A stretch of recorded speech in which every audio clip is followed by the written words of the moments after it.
Le thème qui nous réunit, c'est l'abandon de l'excision, et ça n'est évidemment pas un hasard que nous ayons choisi cette date pour l'organiser, puisque c'est aujourd'hui, chacun le sait, la journée internationale de mobilisation contre l'excision, intitulée « Tolérance zéro contre les mutilations sexuelles féminines ».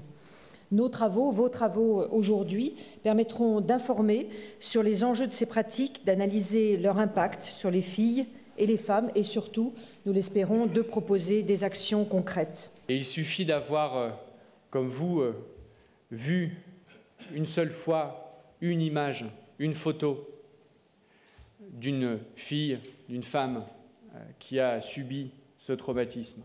Il suffit d'avoir discuté une seule fois dans sa vie avec une personne, une femme qui a vécu cette humiliation et cette souffrance, pour savoir que c'est évidemment quelque chose qui n'est pas tolérable. Cette journée nous permet vraiment de rassembler, de mettre en contact des acteurs et actrices qui travaillent au quotidien à l'abandon des mutilations sexuelles féminines. Ça nous permet de les mettre en contact, de renforcer des ponts déjà existants et de vraiment créer ce réseau d'acteurs et d'actrices francophones. La résolution des Nations Unies a eu un résultat, un impact évident et très important. C'est que aucun pays maintenant au monde ne peut trouver d'excuses pour échapper à l'engagement dans la lutte contre les mutilations génitales féminines.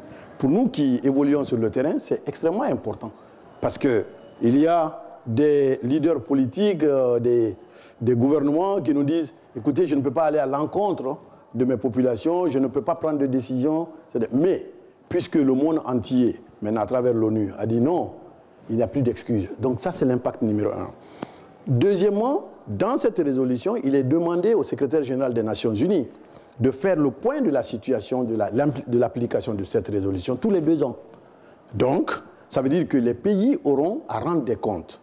C'est très important.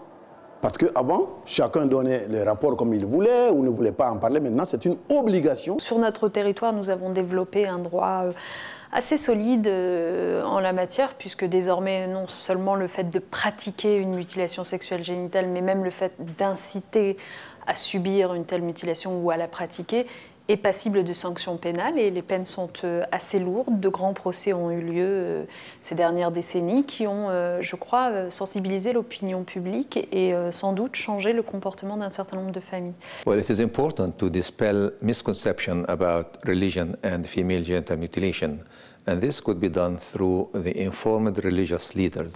If informed religious leaders know that female genital mutilation is harmful, it has no benefit whatsoever, and is associated with the risk for the girl who undergoes female genital mutilation, and also affect their reproductive life later in life, and also it has an effect on the baby when they come to childbirth.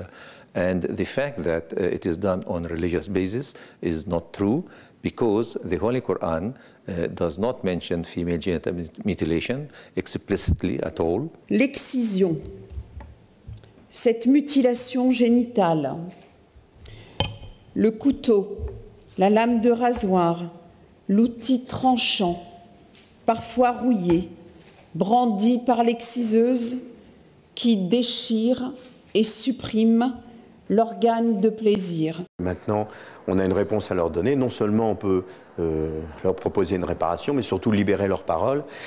Et c'est elles, surtout dans leur discours et dans le fait qu'elles consultent, qui permettent de se libérer, de rentrer dans un processus de réparation qui va toucher toute leur personnalité. Et ça, c'est une très très belle chose qu'on puisse enfin s'occuper d'elles. Excision, parlons-en, ça n'est pas fini.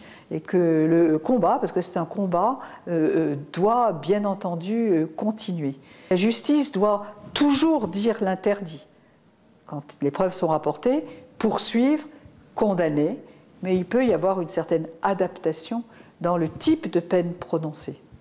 De telle sorte que la peine, elle soit répressive, bien sûr, pour des actes aussi graves, mais en même temps éducative. Et c'est toujours ce qu'on recherche de peine efficace, c'est qu'elle soit éducative.